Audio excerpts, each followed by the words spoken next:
Hey guys, hello and welcome to Niti Shiksha and this is Mihir Thakur. और आज की वीडियो में हम लोग बात करने वाले हैं टेररिज्म, इंसर्जेंसी और नक्सलिज्म। इसमें क्या अंतर होता है, इसमें क्या डिफरेंसेस होता है, ये अक्सर स्टूडेंट्स के माइंड में भी कन्फ्यूज़न रहता है इसको लेकर के, क्योंकि इसमें कई बार ऐसे ऐसे टर्म्स यूज़ होते हैं जो मैक्सिमम लगता है कि सब में एक जैसे टर्म यूज़ हुए हैं।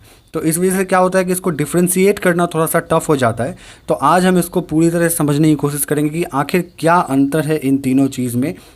कैसे हम समझेंगे कि कहीं पे टेररिज्म अटैक हुआ है या इंसर्जेंसी हुआ है या नक्सलिज्म हुआ है, और इससे रिलेटेड हम कुछ एग्जांपल्स भी देखेंगे और साथ ही साथ देखेंगे कि इसको और किस किस वर्ड में क्या क्या बोला जाता है, और एक प्रॉपर डेफिनेशन के थ्रू हम लोग समझेंगे।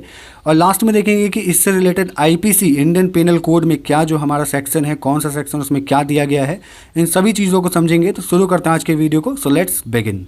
सबसे पहले हम लोग देखेंगे टेररिज्म। टेररिज्म क्या है? टेररिज्म मतलब आतंकवाद, इसका हिंदी मतलब होता है आतंकवाद। ये तो आप लोगों को पता ही होगा। इसका एक डेफिनेशन है, इस डेफिनेशन के थ्रू इसको ये कहा गया कि terrorism is the planned, organised and systematic use of violence as a mean of coercion for political, religious और आइडियोलॉजिकल पर्पस। कोई भी ऐसा वायलेंस जो कि प्री प्लान्ड हो, ऑर्गेनाइज्ड हो और सिस्टमेटिक तरीके से किया गया हो वायलेंस के लिए, और उसका एजेंडा जो होगा उस वायलेंस का, वो एजेंडा होगा कि ज़ोर ज़बरदस्ती करके हम पॉलिटिकल अपना जो इंटरेस्ट है, पॉलिटिकल अपना जो उन लोगों का जो भी टेररिस्ट होते हैं उनका जो डिमांड होता है उसको फुलफ़िल करना, साथ ही रिलीजियस अगर कोई डिमांड है उसको फुलफ़िल करना, या फिर उन लोगों का कोई आइडियोलॉजिकल पर्पस होता है इसको लेकर के, उन लोगों का कुछ मोडुस ऑपरेंडी होता है, उसको फुलफ़िल करने के लिए जो कुछ इस तरीके का वायलेंस क्रिएट करते हैं, ये होता है टेररिज्म। इसका एक और डेफिनेशन है कि this is a general term as per the definition of terrorism, insurgency, militancy and naxalism are all different form of terrorism. यहाँ पे एक चीज़ और समझने की बात है कि टेररिज्म हो, इंसर्जेंसी हो या मिलिटेंसी और नक्सलिज्म, ये सभी एक तरह का टेररिज्म है। लेकिन ये जितने भी चीज़ हैं, जैसे कि इंसर्जेंसी, मिलिटेंसी या नक्सलिज्म, इसको हम टेररिज्म कहेंगे, लेकिन टेररिज्म को हम इन सभी चीज़ों में जो है इंडिकेट नहीं करेंगे। ये नहीं मान सकते कि कोई भी टेररिस्ट एक्टिविटी कहीं पे हुई है तो उसको हम इंसर्जेंसी नहीं कह सकते, मिलिटेंसी नहीं कह सकते, नक्सलिज्म नहीं कह सकते। इसको हम लास्ट में समझेंगे। तो इन चीज़ों को समझने के लिए वीडियो आपको लास्ट तक देखना पड़ेगा, लास्ट में आपका सारा डाउट क्लियर हो जाएगा। तो यहाँ पे ये समझने की बात है कि अगर कोई इंसर्जेंसी, मिलिटेंसी या नक्सलिज्म या कोई भी टेररिस्ट एक्टिविटी हो रही है तो उसको हम टेररिज्म में रखेंगे। Okay, most widely acceptable definition is one offered by the Yonah Alexander. ये एक फिलोसोफर रहे हैं बहुत बड़े, इनके द्वारा टेररिज्म का एक डेफिनेशन दिया गया। इस डेफिनेशन में कहा गया, इन्होंने टेररिज्म का डेफिनेशन देते हुए कहा कि the use of violence against random civilian targets in order to intimidate और to create generalised pervasive fear of purpose of achieving political goal. किसी भी तरीके का वायलेंस किसी सिविलियन को किसी भी रैंडम सिविलियन को टारगेट करने के लिए और उनके बीच में डर फैलाने के बाद वो अपना पॉलिटिकल गोल अचीव करना चाहते हो, या ऐसे पॉलिटिकल गोल अचीव करने के लिए वो डर फैलाएं, सिविलियन पे अटैक करें रैंडमली किसी भी तरीके से, कुछ मकसद होता है, कुछ सिस्टमेटिक तरीके से उन लोगों का अटैक होता है, तो इसको उन्होंने टेररिज्म बताया है। अब हम लोग बात करते हैं इंसर्जेंसी की। इंसर्जेंसी क्या होता है? इंसर्जेंसी का मतलब होता है हिंदी मतलब बगावत।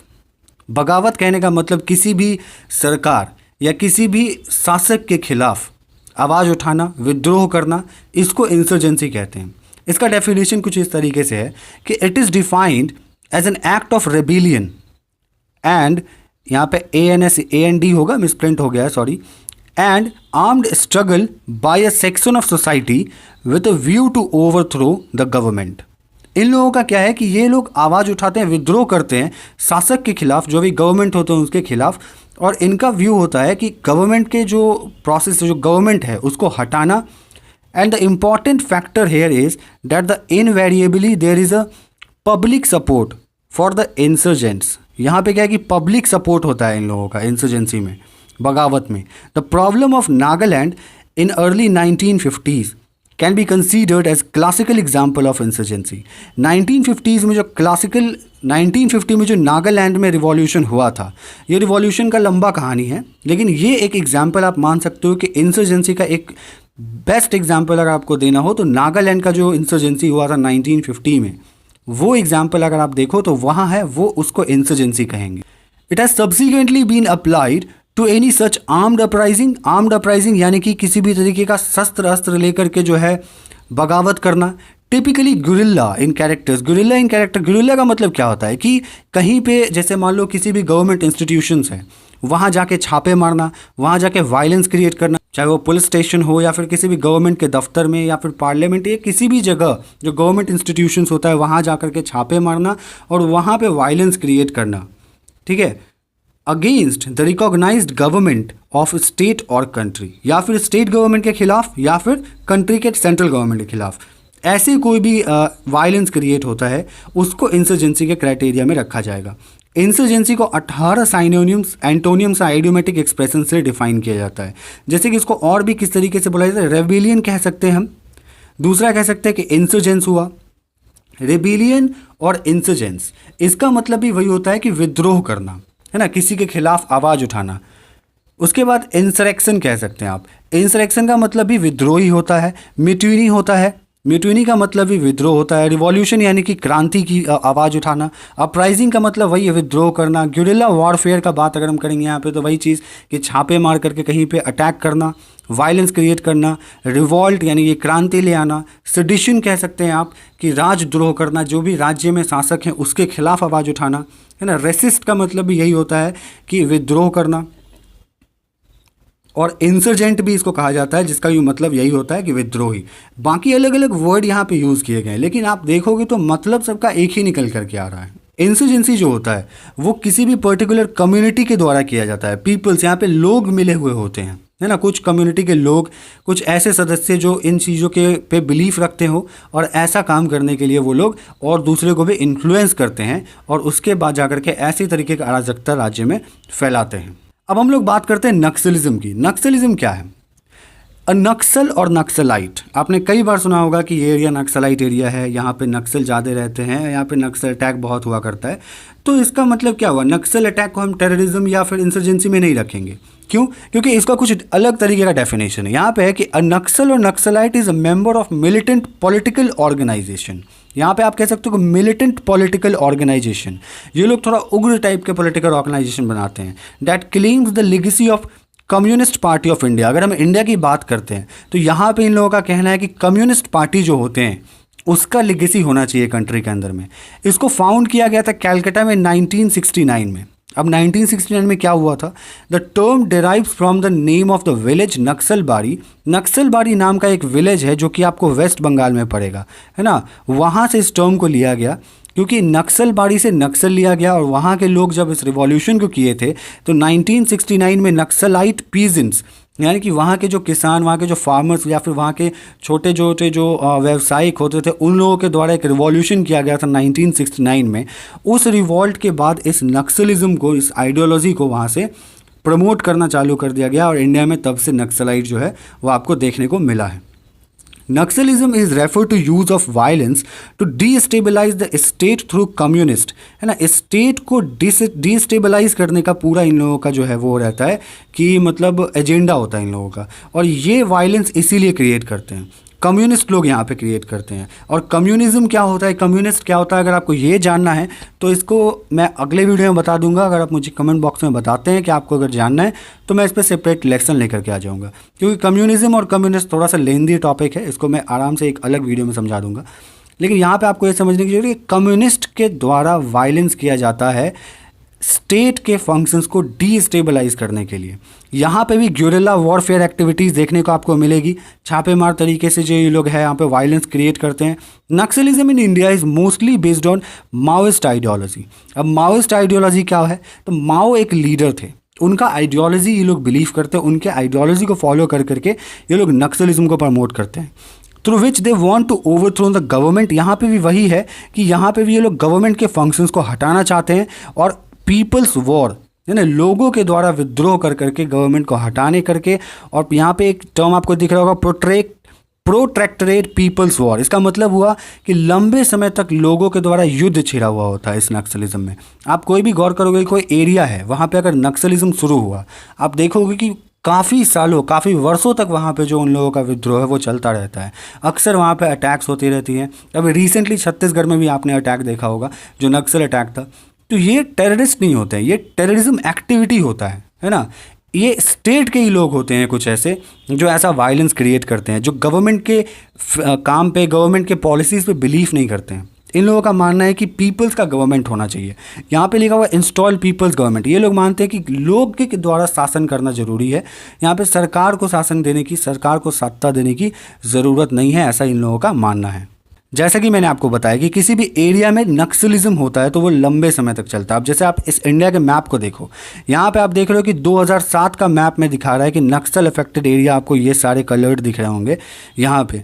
ये 2007 का 2013 का जब मैप हुआ तब नक्सलिज्म को हम लोगों ने बहुत हद तक कर्ब किया, बहुत हद तक कम किया, और ये इस स्थिति पे आज जाके पहुंच गया है। और रीसेंट मैप में इसका स्थिति और थोड़ा कम है, लेकिन आप देख रहे हो कि कितना लंबे समय तक जो है प्रोटेस्ट, कितने लंबे समय तक इन लोगों का जो है आइडियोलॉजी, रिवॉल्ट या फिर रिवॉल्यूशन जो भी कहो, ये चलता है।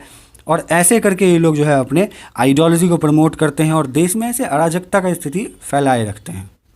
अब जैसा कि मैंने आपको बताया कि इंसर्जेंसी, नक्सलिज्म, मिलिटेंसी या फिर इस तरीके की कोई और घटना को हम टेररिस्ट एक्टिविटीज़, टेररिज्म में रख सकते हैं, लेकिन टेररिज्म एक हम नक्सलिज्म और इंसर्जेंसी में नहीं रख सकते हैं। यहाँ पे आप देख सकते हो कि जितने भी नक्सलिज्म होते हैं या इंसर्जेंसी होता है उसको आप टेररिज्म में रख सकते हो, है ना। टेररिज्म के अंदर ही आता है ये सब, क्योंकि यहाँ पे भी वायलेंस क्रिएट किया जाता है, और जहाँ पे भी वायलेंस होगा, अराजकता फैलेंगी राज्य के अंदर में, और ऐसे कोई भी तरीके की विद्रोह होंगी, वो तो टेररिस्ट एक्टिविटी ही होंगी, क्योंकि उसमें जाने तो सबकी जाती हैं, है कि नहीं।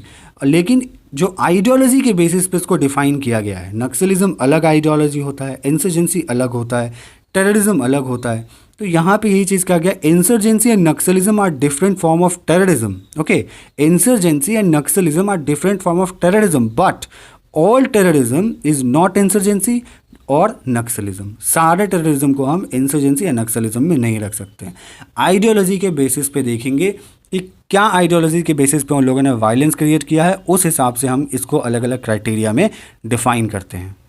अब हम लोग आईपीसी देख लेते हैं, इंडियन पेनल कोड जो है हमारा 1860 का, भारतीय दंड संहिता, उसमें इससे रिलेटेड जो है वो कौन से सेक्शन में बात की गई है, क्या जो है वो दंड दिए जाएंगे। तो आईपीसी का जो चैप्टर 6 है हमारा, आईपीसी का जो चैप्टर 6 है, इसका सेक्शन 121, इसका 121 सेक्शन कहता है कि वेगिंग और अटेम्प्टिंग टू वेग वॉर और abetting waging of war against the government of India. यहाँ पे वेग का मतलब होता है कि चालू करना, किसी भी तरीके का जो वॉर है अगर उसको शुरुआत किया जा रहा है गवर्नमेंट ऑफ इंडिया के खिलाफ, उसको इसमें डिफाइन किया गया है।